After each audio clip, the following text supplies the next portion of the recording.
I was using drugs, smoking crack and heroin, hoping that I'd either have a heart attack from the crack and die, or I would overdose on heroin. I just didn't want to live anymore. But this time I really hit a rock bottom. I tried to commit suicide before I came here. My thoughts were really dark. I had no self-worth. I didn't love myself. I thought I was doing everybody a favour. In 2022, 289,215 adults contacted drug and alcohol services, with 133,704 adults entering treatment. 49% of these being treated for opiate use and 29% for alcohol abuse. Walsall alone saw 1,363 adults in treatment in 2022.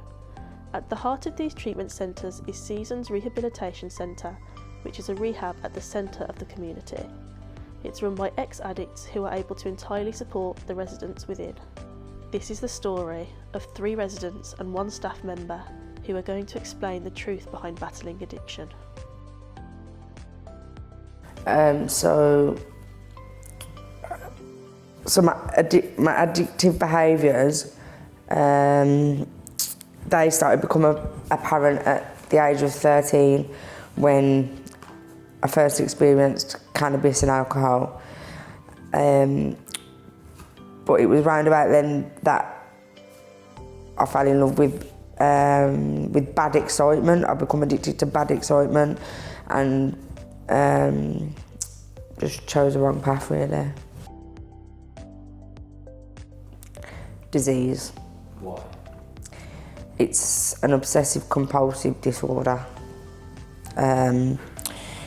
that in the end controlled my life and controlled my way of thinking. It just controlled everything about me.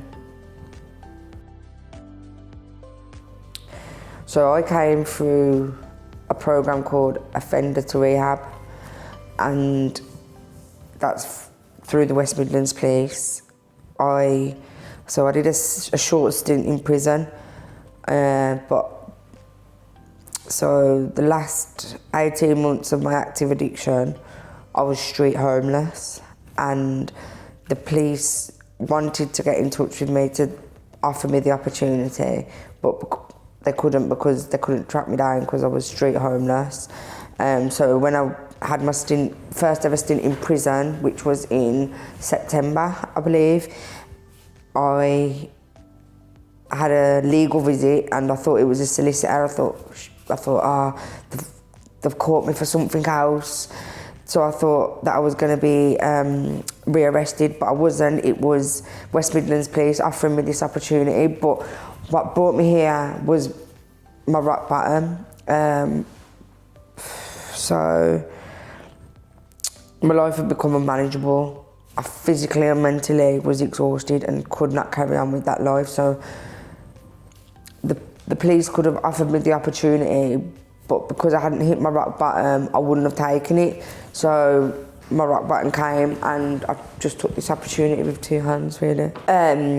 It's called a trigger offence, and a trigger offence is how I'd fund my habit, and it was shoplifting. I was a prolific shoplifter. I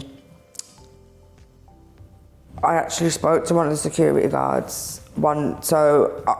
The insanity of my addiction, so I'd go back to the same shops daily, maybe 2-3 times a day, and so the security guard actually said to me, he said, in a year you've had 500,000 off us. And that was the insanity of my addiction. I'd still go back to that same shop. I'd try and manipulate my way out of, and it got to the point where they were like, look, you can't do this anymore. They were finally calling the police on you.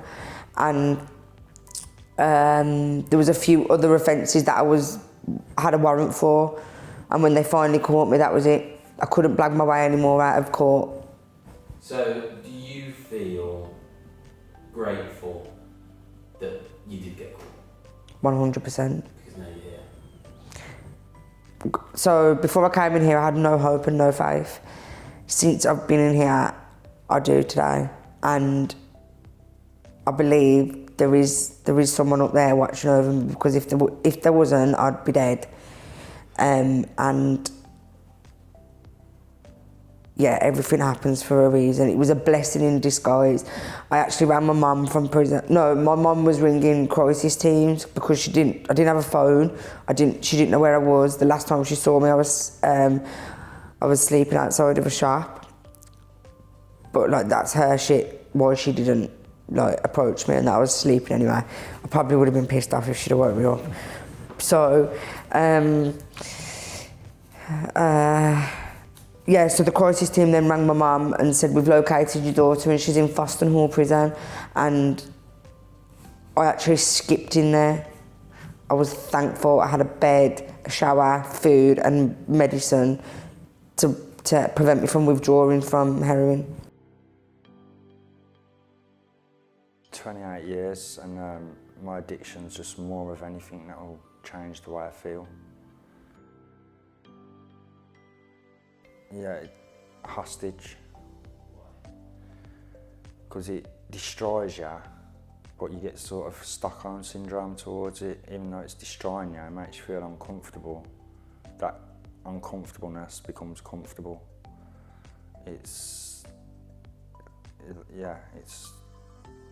You hate it, but you can't live without it.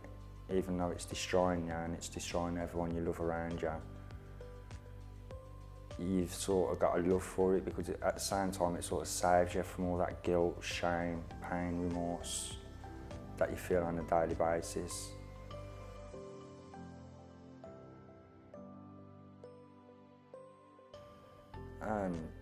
Changed for the better.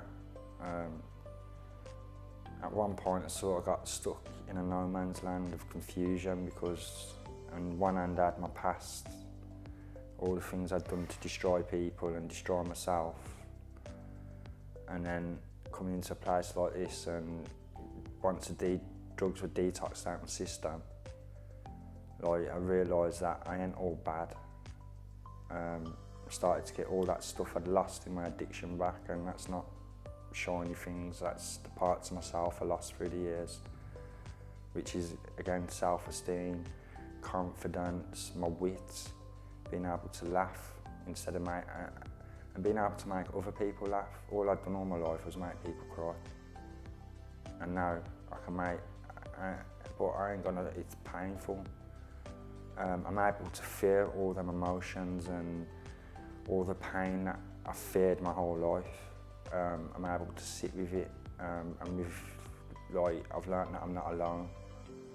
Everyone in here goes through that, and you know, that gives me a sense of comfort.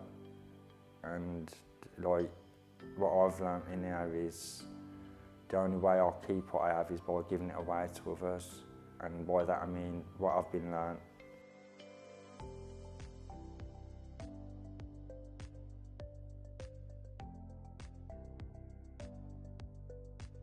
It's a really difficult question, that is, because so many people are supportive of my recovery, my family, my peers in seasons, the staff in seasons. I was funded through the offender to rehab programme, and they're all supportive of me. And today I'm supportive of myself, which is a big change.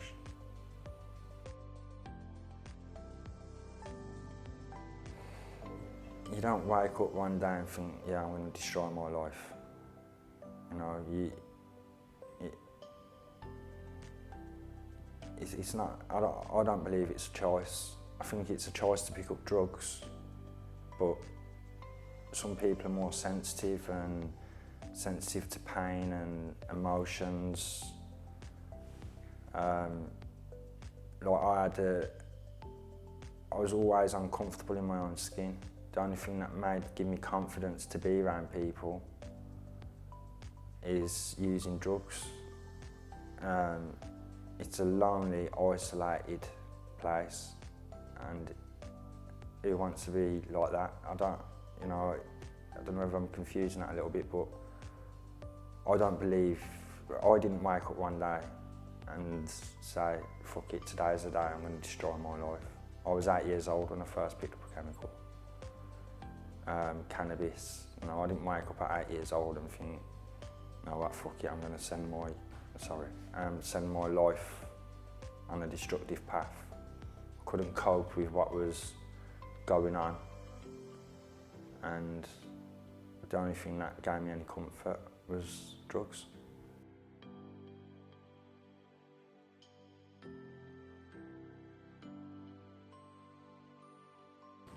So I had addictive traits. I can remember from the age of like 5, where I used to do things to get a little buzz out of, or I'd be naughty because it made me feel good. But I started using drugs when I was about 15. I started smoking cannabis. I moved on to cocaine when I was 18, and I used cocaine nearly every day until I was about 32, and I started smoking crack.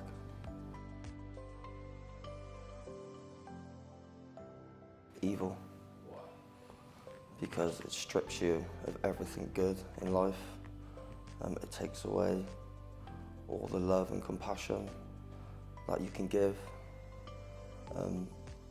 It just turns you into a different person.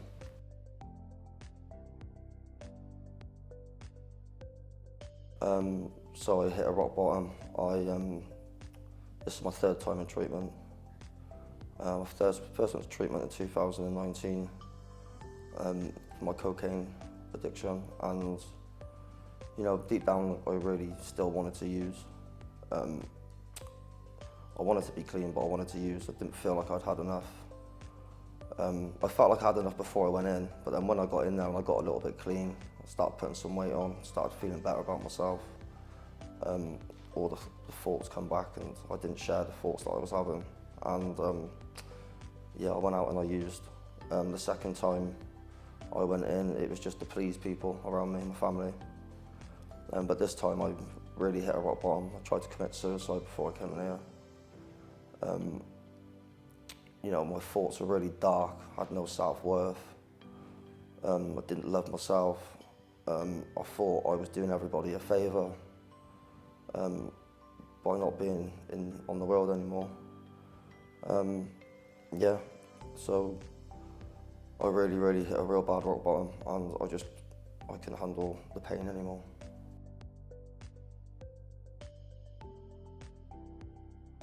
Oh, my family are really supportive. My brother is in addiction as well. He's now nearly 5 years clean. My brother come through seasons. So I've got my family are very supportive, and seasons are very supportive to me. My key worker Sam, she's been absolutely amazing. I feel like everything that's happened to me this time in treatment has happened for a reason.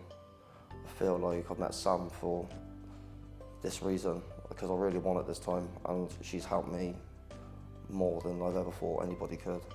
She's actually helped me understand myself, why I do the certain things, the way I think, and yeah, I've got so much support from Sam. Yeah.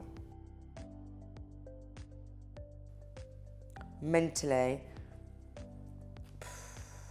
destroyed my mental health. I never had, I think personally, I slipped through the net with my mental health and my behavioural problems. I was never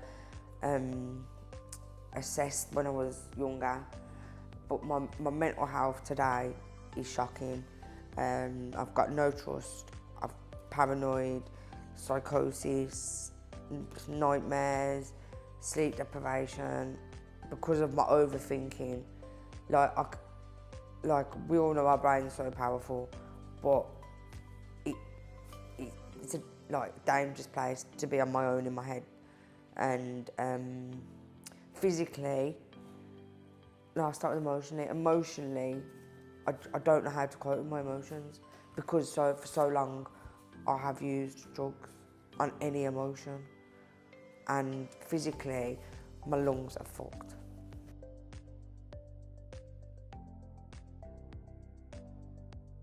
Most definitely. I like to call it an illness rather than a disease. I think sometimes hearing the word disease, it can put people off. More of an illness, like many illnesses we have out there, it's most definitely is. It's progressive, obsessive, and if it's not controlled or worked upon, same as any other disease, it can become fatal.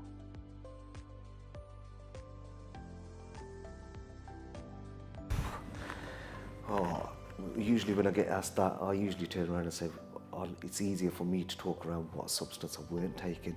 Mine was more around heroin, crack, cannabis, cocaine, mamba, pills, some pharmaceutical medication, I'd say, like diazepams and pregabalins. But my main substance that brought me to my knees at the end was heroin and crack. That's it. You're not alone. I think that's the biggest message. You're not alone. If you looked at recovery and you stepped into it one way or another, or got the same support that I got and brought into it, you'd find that there's millions upon millions people worldwide that are within the recovery community, and that's involving all the sectors of different recovery that's out there. It's a ways and means that people are getting that help, and it's just by having that leap of faith, I'd say, you know, and reaching out. If somebody hasn't reached out to you, reach out to your local services, you know, and ask them in the sense of like, where can I get support around this? This is my issue, you know, I need a bit of more support, and you will get that guidance and support into areas, or signposted to areas that will be able to give you that support. You can find meetings online out there that can help you in whatever your addiction is, you know. It will be the best thing, and you know what? The beauty of it is, you're not going to be judged. Stepping into recovery, you don't be judged, because it doesn't matter where you come from, what you've got. I'm not interested. Okay, what all recovery is about is how you want to get help and how you want to get well, and how can we support you in doing that, because we've been in that place and we want to give you that opportunity as well.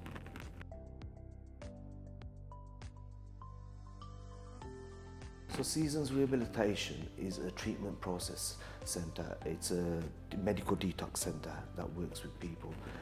Detox for opiate use, alcohol use, or many forms of pharmaceutical medication, substance misuse. And what we do is we give them a medical detox, what they require, but most of all we offer therapy sessions, group therapy sessions, one-to-one sessions, where you'll be sitting allocated with a key worker who work individually on personal areas of your life that you need support and guidance on.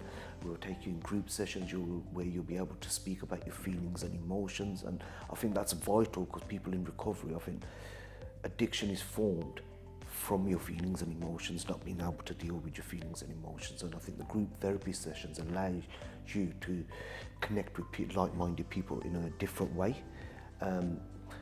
What we offer is all of that, but above more than anything, compassion and care and empathy. I think that's what we build them up, and it's about helping somebody to get them to a point to recognise that they are a productive member of society, the same as any other person out there, just because they have an illness. And if we took an illness, any form of illness, a person will go to a normal hospital, get medication for that, get the support and guidance. It's the same thing. You're getting the support, getting that help to get you back to a place in life where you're happy within yourself and content, and can be a productive member of society again.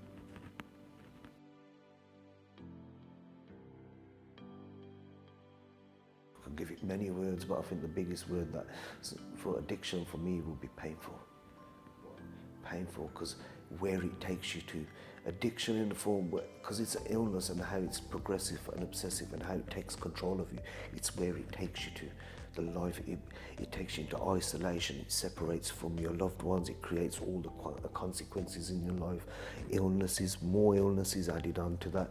And it becomes really painful just sitting there, stuck by yourself, isolated, not knowing, not loving yourself, let alone accepting love or care from anybody else, you know. It's a real dark place it takes you to, and it's painful. It is really painful.